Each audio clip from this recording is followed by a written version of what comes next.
ষষ্ঠ শ্রেণীর শিক্ষার্থী বন্ধুরা সবাইকে ইউনিক অনলাইন ক্লাসে স্বাগতম। আজকে তোমাদের ষষ্ঠ শ্রেণীর গণিত বইয়ের প্রথম অধ্যায়ের প্রথম ক্লাস নিয়ে আলোচনা করব। ধারাবাহিকভাবে তোমরা ক্লাসগুলো পেয়ে যাবে আমাদের, অর্থাৎ ইউনিক অনলাইন ক্লাসে তুমি তোমার সম্পূর্ণ গণিত বইটা সহ এবং অন্যান্য বিষয়ের সকল ক্লাস আমাদের কাছে পেয়ে যাবে। তো ক্লাসগুলো কিভাবে পাবে এবং ক্লাসগুলো কিভাবে করবে সব বিস্তারিত ক্লাস শেষে অবশ্যই বলে দেওয়া হবে। আর তোমরা কিভাবে প্রস্তুতি নিবে, একদম তোমরা খুব সহজে ঘরে বসেই কিভাবে ক্লাস করে নোটগুলো সহ সাজেশন সহ সব কিছু কীভাবে কালেক্ট করতে হবে সেটা আমি ক্লাস শেষে অবশ্যই বলে দেওয়ার চেষ্টা করব ইনশাল্লাহ। তাহলে আজকের ক্লাসটা শুরু করা যাক। আজকের ক্লাসটা তোমাদের গণিত বইয়ের প্রথম অধ্যায়ের স্বাভাবিক সংখ্যা ও ভগ্নাংশ এই বিষয় নিয়ে আলোচনা করা হবে ইনশাল্লাহ। তো তোমাকে এখানে যে বিষয়গুলো জানতে হবে সেটা যে প্রাচীন মানুষ বিভিন্ন বস্তু বা জিনিস গণনা করতে গিয়ে প্রথম সংখ্যার ধারণা পেয়েছিল। তাহলে প্রথমে যে সংখ্যার ধারণাটা পেয়েছিল এটা কোথায় থেকে? প্রাচীন মানুষ যখন বিভিন্ন বস্তু বা জিনিস গণনা করতে যায় তখন থেকে মূলত সংখ্যার ধারণাটা পেয়েছিল। প্রথম দিকে কম সংখ্যক বস্তু গুনতে হতো, কিন্তু সভ্যতার বিকাশের সাথে সাথে বেশি সংখ্যা জিনিস হিসাবের প্রয়োজন দেখা দেয়। সেখান থেকে নামকরণ, প্রতীক বা পদ্ধতির মাধ্যমে মানুষ গণনার আরও সহজ কার্যকর উপায় খুঁজে বের করে। যেহেতু সংখ্যাগুলো গণনার প্রয়োজনে সৃষ্টি হয়েছিল তাই এদেরকে গণনাকারী বা স্বাভাবিক সংখ্যা বলা হয়। তাহলে সংখ্যাগুলো কি?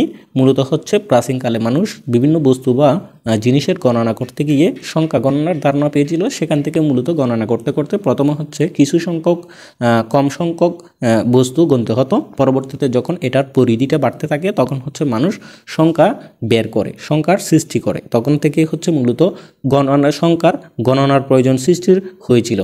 সে গণনাকারী বা স্বাভাবিক সংখ্যাকে বলা হয় রিয়েল নাম্বার, ইংরেজিতে বলা হয় ন্যাচারাল নাম্বার, যেটাকে বলা হয় বাস্তব সংখ্যা। আচ্ছা, বাস্তব সংখ্যাগুলো কী কী? যেমন বাস্তব সংখ্যা না, এটা স্বাভাবিক সংখ্যা। স্বাভাবিক সংখ্যাগুলো 1, 2, 3, 4, 5, 6, 7, 8 ইত্যাদি। এই সংখ্যাগুলোকে বলা হয় স্বাভাবিক সংখ্যা। এই সংখ্যাসমূহকে বলা হয় কি? স্বাভাবিক সংখ্যা। 1, 2, 3, 4, 5 এভাবে যদি তুমি গণনা করতে থাকো অনেকগুলো সংখ্যা আসবে। এই রকম ধনাত্মক সংখ্যা, এখানে কিন্তু ঋণাত্মক হতে পারবে না, ঠিক আছে? এই সংখ্যাগুলোকে বলা হয় স্বাভাবিক সংখ্যা। যেমন তুমি যদি বলো -1 -2 -3, এগুলো কিন্তু স্বাভাবিক সংখ্যা হবে না, এগুলোকে বলা হয় ঋণাত্মক সংখ্যা। স্বাভাবিক সংখ্যা হতে হলে কি হবে? ধনাত্মক হতে হবে। ধনাত্মক মানে মাইনাস হতে পারবে না, সেই সমস্ত সংখ্যাগুলোকে বলা হয় স্বাভাবিক সংখ্যা। আচ্ছা দেখো, আরও বিস্তারিত আমরা দেখি। প্রাচীনকালে মানুষ বিভিন্ন বস্তু বা জিনিস গণনা করতে গিয়ে যেসব সৃষ্টি করেছিল তাদেরকে গণনাকারী সংখ্যা বা স্বাভাবিক সংখ্যা বলা হয়। যেমন 1, 2, 3, 4, 5, 6, 7, 8, 9 ইত্যাদি স্বাভাবিক সংখ্যা। তাহলে আশা করছি তোমরা স্বাভাবিক সংখ্যা কি বুঝতে পারছো। এখন তোমাদেরকে আমি স্বাভাবিক সংখ্যার ডেফিনেশনটা একটু বলে দিই। স্বাভাবিক সংখ্যার ডেফিনেশনটা এক থেকে শুরু করে। স্বাভাবিক সংখ্যা শুরু হয় মূলত কোথায় থেকে? 1 থেকে। মূলত 1 থেকে স্বাভাবিক সংখ্যাটা শুরু হয়। 1 থেকে শুরু করে ... অনেকগুলো সংখ্যা, অর্থাৎ যতগুলো সংখ্যা আছে ধনাত্মক, ঋণাত্মক হতে পারবে না, ভগ্নাংশ হতে পারবে না। অর্থাৎ 1 থেকে শুরু করে সকল ধনাত্মক অখণ্ড সংখ্যাসমূহকে স্বাভাবিক সংখ্যা বলা হয়। অখণ্ড মানে কি? অখণ্ড মানে ভগ্নাংশ হতে পারবে না। এই সমস্ত সংখ্যাসমূহ মূলত স্বাভাবিক সংখ্যা। তাহলে স্বাভাবিক সংখ্যা কি তোমরা বুঝতে পারছো আশা করি। তো এখন দেখো আমরা কি করি। এখন অঙ্কপাতন। 1.1 তোমার যেই নামটি দেওয়া আছে সেটা অঙ্কপাতন। অঙ্কপাতনটা মূলত কি? দেখো, পাটিগণিতে 10টি প্রতীক দ্বারা সংখ্যা প্রকাশ করা যায়। 10টি প্রতীক দ্বারা, প্রতীকগুলো হলো, অর্থাৎ পাটিগণিতের ক্ষেত্রে আমরা যেই অঙ্কগুলো করে থাকি সেগুলোর মধ্যেই মোট অঙ্ক কয়টি? মোট অঙ্ক 10টি। মোট অঙ্ক কয়টি? 10টি। যেমন 1, 2, 3, 4, 5, 6, 7, 8, 9, 0 এই 10টি সংখ্যা দিয়েই মূলত আমরা কোটি পর্যন্ত, কোটির উপরে পর্যন্ত যত বড়ই সংখ্যা হোক না কেন এই 10টি সংখ্যা দিয়েই মূলত গঠিত হয়। এই কারণে এই 10টি সংখ্যাকে অঙ্কপাতন, অর্থাৎ পাটিগণিতের 10টি যেই সংখ্যাগুলো ব্যবহৃত হয় এগুলোকে অঙ্ক বলা হয়। মূলত 1 থেকে 0 মানে 1 সহ, 0 সহ 1 থেকে 9 পর্যন্ত এবং 0 সহ এই 10টি সংখ্যাকে বলা হয় অঙ্ক। এই 10টি অঙ্ক দিয়েই মূলত যত বড় বড় সংখ্যা হোক এবং যে সংখ্যাটি হোক না কেন এই 10টি সংখ্যা দিয়েই লেখা হয়। আবার এগুলোকে সংখ্যাও বলা হয়, এগুলোকে অঙ্কও বলা হয়, আবার এগুলোকে সংখ্যাও বলা হয়। শূন্য ব্যতীত বাকি সংখ্যাগুলোকে স্বাভাবিক সংখ্যা। আচ্ছা, শূন্য ছাড়া এই শূন্য ছাড়া বাকি সংখ্যাগুলোকে বলা হয় স্বাভাবিক সংখ্যা। তাহলে শূন্য ছাড়া বাকি সকল সংখ্যাসমূহকে আমরা বলবো কি, সকল ধনাত্মক সংখ্যাকে বলবো আমরা স্বাভাবিক সংখ্যা। এদের মধ্যে প্রথম 9টি প্রতীককে সার্থক অঙ্ক বলা হয়। প্রথম 9টি অঙ্ককে সার্থক অঙ্ক, অর্থাৎ শূন্য ছাড়া প্রথম যেই 1 থেকে 9 পর্যন্ত সংখ্যা আছে সেই সংখ্যাগুলোকে বলা হয় কি, সেই 9টি সংখ্যাকে বলা হয় সার্থক অঙ্ক। তাহলে সার্থক অঙ্কগুলো কি কি? এখানে বলতেছে শেষেরটিকে শূন্য বলা হয়, অর্থাৎ শেষেরটি শূন্য, বাকি 9টি হচ্ছে সার্থক অঙ্ক। সংখ্যাগুলোর স্বকীয় বা নিজস্ব মান যথাক্রমে 1, 2, 3, 4, 5, 6, 7, 8, 9 ও 0। এখানে হচ্ছে 10টি সংখ্যা আছে। এই 10টি সংখ্যার মধ্যেই এই শূন্য ব্যতীত, অর্থাৎ এই শূন্য ছাড়া বাকি 9টা সংখ্যাকে বলা হয় কি, সার্থক অঙ্ক। কি অঙ্ক বলা হয়? সার্থক অঙ্ক বলা হয়। বাকি 9টা সংখ্যাকে কি বলা হয়? সার্থক অঙ্ক বলা হয়। আশা করছি তোমরা বুঝতে পারছো। আচ্ছা, আমরা নেক্সট দেখি। এখানে বলা হচ্ছে 9 অপেক্ষা বড় সব সংখ্যায় 2 বা ততোধিক অঙ্ক পাশাপাশি বসিয়ে লেখা হয়। অর্থাৎ 9-এর চেয়ে বড় সংখ্যাগুলোকে একের অধিক সংখ্যায় 2 বা ততোধিক অঙ্কের দ্বারা পাশাপাশি বসে লেখা হয়। যেমন 9 আছে, এখানে 9 লিখলাম। এখন আমি যদি এই 90 বানাতে চাই, এখন আমি যদি 90 লিখতে চাই, তাহলে 9-এর পাশে একটা কি দিতে হবে? শূন্য দিতে হবে। এই যে একটা সংখ্যা থেকে কিন্তু আরেকটা সংখ্যা পাশাপাশি বসে নতুন আরেকটি সংখ্যার সৃষ্টি করেছে। যেমন আমি যদি লিখি 2 এর পাশে যদি আমি একটি 3 বসাই দিই, তাহলে এটা হয়ে গেল 23। অর্থাৎ একটা সংখ্যার পাশে আরেকটি সংখ্যা বসিয়ে কি হয়ে গেল? নতুন আরেকটি সংখ্যার সৃষ্টি হলো। এখন আমি যদি লিখি 4-এর পাশে লিখলাম 3-এর পাশে লিখলাম 2, এখন হয়ে গেল, প্রথমে ছিল 4, তারপরে 4-এর পাশে যখন 3 বসাইছি তখন হয়েছে 43, আবার যখন 2 বসাইছি তখন হয়ে গেছে 432। তাহলে এরকম একাধিক অঙ্ক, 1 বা 2-এর অধিক অঙ্ক, ততোধিক অঙ্ক বসিয়ে একটা নতুন সংখ্যার কিন্তু সৃষ্টি হয়। কোনো সংখ্যা অঙ্ক দ্বারা লেখাকে অঙ্কপাতন বলা হয়। কোনো সংখ্যা অঙ্ক দ্বারা লেখাকে অঙ্কপাতন বলা হয়। তাহলে অঙ্কপাতনটা কি? কোনো সংখ্যাকে যখন তুমি অঙ্ক দ্বারা লিখবা, যেমন অঙ্কপাতনে 10টি প্রতীক ব্যবহার করা হয়। এই 10টি প্রতীক, অর্থাৎ 1 থেকে 9 পর্যন্ত শূন্যসহ 1 থেকে 9 পর্যন্ত এই 10টি সংখ্যাকে ব্যবহার করা হয়। যে ব্যবহার করার প্রক্রিয়া বা পদ্ধতি, প্রকাশের রীতি দশমিক বা 10 গুণোত্তর রীতিও বলা হয়। অর্থাৎ 10 ভিত্তিক বলে সংখ্যা প্রকাশের রীতিকে 10 ভিত্তিক বা 10 গুণোত্তর বলা হয়। এই রীতিতে কয়েকটি অঙ্ক পাশাপাশি বসিয়ে সংখ্যা লিখলে এর সর্বাপেক্ষা ডান দিকের অঙ্কটি তার স্বকীয় মান প্রকাশ করে। ঠিক আছে, আশা করছি তোমরা বুঝতে পারছো। তারপরে দেখি দ্বিতীয় পৃষ্ঠায় কি আছে। আচ্ছা, দ্বিতীয় অঙ্কটি স্বকীয় মানের 10 গুণ দশক প্রকাশ করে। তৃতীয় অঙ্কটি এর দ্বিতীয় স্থানীয় মান 10 গুণ শতগুণ প্রকাশ করে। আচ্ছা, যাই হোক, এগুলো তোমাদেরকে দেখতে হবে না, তোমাদের যে মূল বিষয়টা দেখতে হবে সেখানেই চলে যায়। এখন আমরা দেখব হচ্ছে দেশীয় সংখ্যা গঠন রীতি। দেশীয় সংখ্যা গঠন রীতিতে, অর্থাৎ আমরা দেশীয় সংখ্যা পদ্ধতিতে মূলত আমাদের সংখ্যাগুলোকে কিভাবে লেখা হয়, অথবা আমরা কিভাবে এটা গণনা করব, কিভাবে আমরা এটা গণনা করতে পারি, এখন সেই বিষয়টাই দেখব। আচ্ছা দেখো, এখানে বলা আছে প্রথমে একক, তারপর বলা আছে দশক, ঠিক আছে, তারপর বলা আছে শতক, তারপর বলা আছে হাজার, অযুত, লক্ষ, নিযুত, কোটি। আসলে এগুলো ষষ্ঠ শ্রেণীতে দেওয়া আছে, কিন্তু তোমরা নিশ্চয়ই ক্লাস 4 বা 5-এ পড়ছো। এগুলো নিচের ক্লাসও দেওয়া আছে, ক্লাস 5-এ দেওয়া আছে। তো এগুলো কিন্তু তোমরা আগে থেকেই শিখছো। হ্যাঁ, তোমরা এগুলো নিচের ক্লাসে শিখছো, তো তোমরা এগুলো পারার কথা। যাই হোক, তারপরে আমি তোমাদেরকে দেখিয়ে দিচ্ছি বিষয়টা কি, একটু করে তোমাদেরকে আমি সহজে বোঝানোর চেষ্টা করি। আচ্ছা দেখো, আমরা দেশীয় সংখ্যা পদ্ধতিতে গণনাটা কিভাবে করব। প্রথমে যেটা আছে সেটা হচ্ছে কি, সেটাকে বলা হচ্ছে একক। সেটাকে কি বলা হচ্ছে? একক বলা হচ্ছে। তারপরে যেটা আছে সেটাকে বলা হয় দশক, তারপর শতক, আচ্ছা আমি শ লিখছি শুধু, তারপর হচ্ছে হাজার, তারপর হচ্ছে অযুত, লিখছি, হ্যাঁ, তারপর হচ্ছে অযুত, নিযুত, কোটি, তারপর হচ্ছে কোটি। আচ্ছা, একক লিখলাম, দশক লিখলাম, শতক লিখলাম, হাজার লিখলাম, অযুত লিখলাম, নিযুত লিখলাম, কোটি লিখলাম। এখন দেখো, তোমরা একটা বিষয় যদি খেয়াল করো, এখানে যদি আমি একটা সংখ্যা বসাই, তাহলে এখানে এটা 1 একক, অর্থাৎ এটা শুধুমাত্র 1। এখন যদি আমি একটা 2 বসাই, তাহলে এটা দশকের ঘরে বসছে, এই কারণে এটা হয়ে গেছে দশক, অর্থাৎ একক দশক। এর মানে হচ্ছে এটা 21, এটা সবাই আমরা জানি 21। তারপর শতকের জায়গায় যদি আমরা একটা সংখ্যা বসাই, 3 বসাইলাম, তাহলে এখন হয়ে গেল শতক। তাহলে একক, দশক, শতক। শতক মানে হচ্ছে এখানে 300, 221। তারপর হাজারের জায়গায় যদি আমি বসাই, আচ্ছা, এখানে একটা জিনিস তোমাদেরকে আমি ভাগ করে দিই, সেটা হচ্ছে হাজার আর উজুত, এই দুইটা গড় মিলেই হচ্ছে একটা, আর কোটি আর নিযুত এই দুইটা গড় মিলেই হচ্ছে একটা সংখ্যা। যদি এখানে একটা হয় তখন হবে হচ্ছে সিঙ্গেল, আর যদি ডাবল হয় তখন হবে ডাবল হিসাব করতে হবে। যেমন দেখো একক, দশক, শতক, এখানে 321, ঠিক আছে। আর হাজারের জায়গায় যদি আমি একটা ফার্স্ট বসাই তখন হয়ে গেল, হাজারের জায়গায় যেহেতু ফার্স্ট বসছে তাহলে 5321 হয়ে গেছে। এখানে যদি আবার আমি একটা 6 বসাই তখন কি হবে, এটা নিজ উজুতের ঘরে হয়েছে, অজুতের ঘরে হইলে কি হবে, এই 65 এটা সম্পূর্ণটা হাজার হিসাব করতে হবে, তখন হবে 65,321। এখানে নিযুতের ঘরে যদি আমি একটি সংখ্যা বসাই, 6 বসাইলাম, এখন হয়ে গেল 6,65,321। আর এখানে যদি 7 বসাই তাহলে এই পুরোটা হিসাব করতে হবে, অর্থাৎ 2 ঘর বসালে, একের অধিক বসালে পুরোটাই হিসাব করতে হয়, তাহলে এখানে হবে 76 কোটি। আচ্ছা, এখানে আমি একটা জিনিস লিখি নাই, সেটা হচ্ছে একক, দশক, শতক, হাজার, উজুত, লক্ষ, নিযুত, কোটি।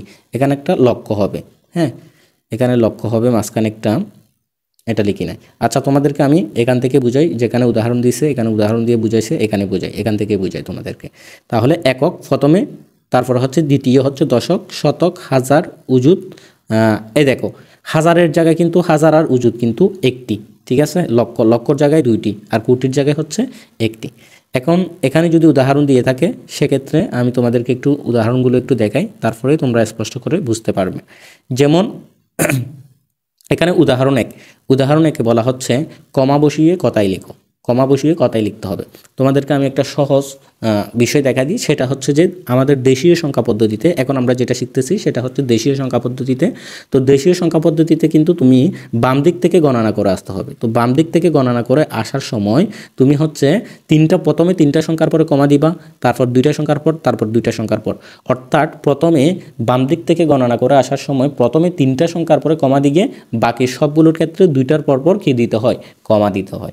এখন দেখো তোমরা হচ্ছে এটা কত হয়েছে, এই প্রথমটাকে আমরা শিখছিলাম একক, দ্বিতীয়টাকে শিখছিলাম দশক, এটাকে শতক, এটা কোথায় আছে, এটা এই জায়গায় আছে। এই জিনিসটা তোমাকে কি করতে হবে, মুখস্থ করতে হবে বা ভালো করে শিখতে হবে এই জিনিসটা, ঠিক আছে। এই জিনিসটা যদি তুমি বুঝতে পারো তাহলে তোমার জন্য বিষয়টা সহজ হয়ে যাবে, এই সারটা তোমার মুখস্থ রাখতে হবে। তাহলে দেখো এখানে এটাকে আমরা বলছি একক, এটাকে বলছি দশক, এটাকে শতক, এটাকে হাজার, ঠিক আছে, এভাবে করছে। এই দেখো এখানে কিন্তু তোমার গিয়া করে দেখাই দিছে। আচ্ছা, আমি একটু গিয়া করে দেখাই।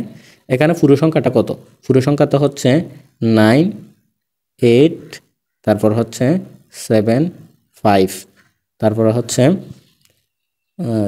4, 7, তারপর 3, 2, 1, 3, 2।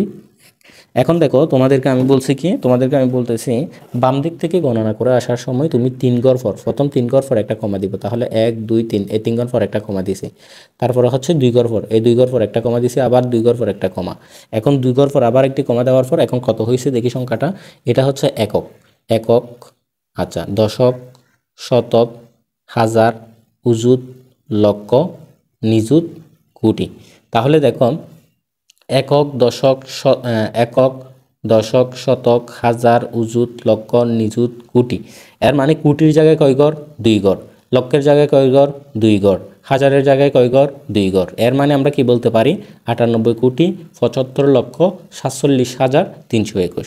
এই দেখো এখানে কি করছে। এখন কোটির গড়ের 8 অঙ্ক বিশিষ্ট 98, নিযুত লক্ষের গড়ে দুটি অঙ্ক মিলিয়ে 75, উজুত হাজারের গড়ে দুটি অঙ্ক মিলিয়ে 47, শতকের গড়ে 3, দশকের গড়ে 2, এককের গড়ে 1 অবস্থিত। সুতরাং সংখ্যাটিকে কথায় প্রকাশ করলে আমরা পাই 98,75,47,321। তারপরেও যদি তোমরা না বুঝে থাকো অবশ্যই কমেন্টে জানাবে তোমাদেরকে কীভাবে বোঝাতে হবে, আর না বুঝে থাকলে সেক্ষেত্রেও বুঝিয়ে দেওয়া হবে ইনশাআল্লাহ। তো তোমরা বুঝতে পারছো কিনা এটা অবশ্যই কমেন্টে জানাবে। তারপর উদাহরণ 2 আসো। উদাহরণ 2 বলতেছে এটাকে অঙ্কে লিখতে। হ্যাঁ, প্রথমে আমরা উদাহরণ 1 করছি হচ্ছে কথায় থেকে অঙ্ক লেখা, আর না অঙ্ক থেকে কথায় লেখা।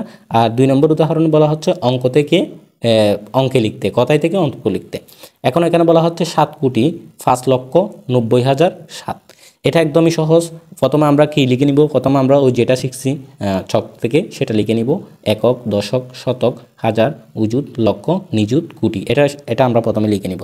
লিখে নেওয়ার পর এখানে প্রথমে 7 কোটি বলছে না, এই কোটির জায়গায় 7 বসাই দিবা। তারপর বলছে 5 লক্ষ বলছে না, তারপর নিযুতের ঘর কালি যাবে, লক্ষের জায়গায় 5 লক্ষ বসাই দিতে হবে।